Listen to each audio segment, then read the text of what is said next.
Iceland, 1973. The Isle of Heimaey was abandoned in a single night. On this empty stage, the craft stood spellbound. My work is different from other volcanologists because when I see an eruption, sometimes it's so nice that I just drop my instruments and look. That is to say, I cannot only study the eruption. I want also to film volcanoes, to show it to other people. So I am as much interested in aesthetic than in science.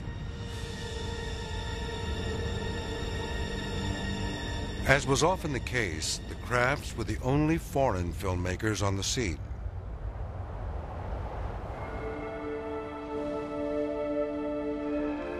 Katja and Maurice had no children, no academic appointments, nothing to tie them down. One year, they circled the globe 8 times. Tanzania, 1988. They shot the first footage of lava flows at a unique volcano called Longai. I think really to see Longai from near is something that is outside the Earth. I have never seen such an unusual volcano than this one. And what is very peculiar for this volcano is that those lava are black. It's not mud, it's lava.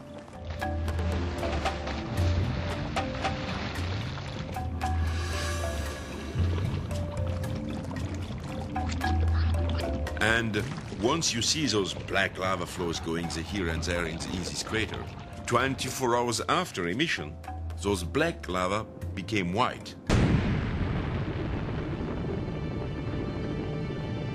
The Crafts never denied the dark side of volcanoes. The face of human suffering, the numbing devastation. For UNESCO, they began producing safety films on volcanic hazards, shown around the world.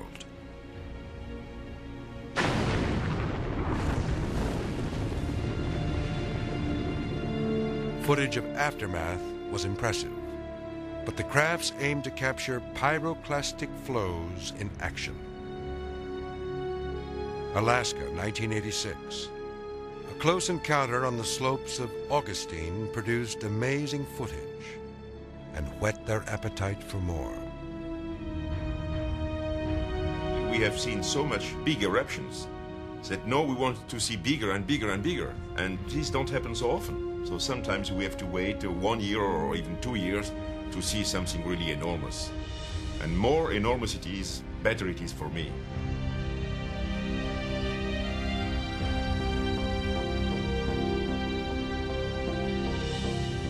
The quest leads them to Mount Unzen in 1991. They set up camp inside the evacuation zone, indifferent to the possible danger. I am never afraid, because I have seen so much eruptions in 23 years that even if I die tomorrow, I don't care. On June 3rd, Maurice, Katja, and a bevy of journalists moved to a valley about 2 miles from the summit. It's a fatal miscalculation.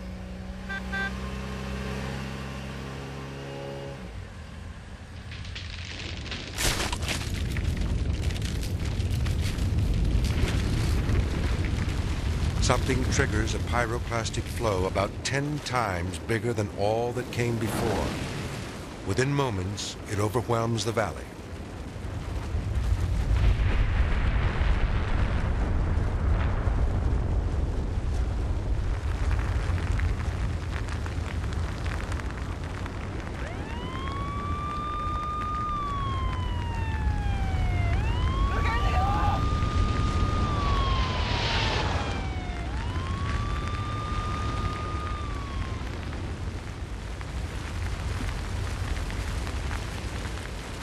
By the time a TV camera in the village records this scene, Maurice, Katja, and 41 others are dead.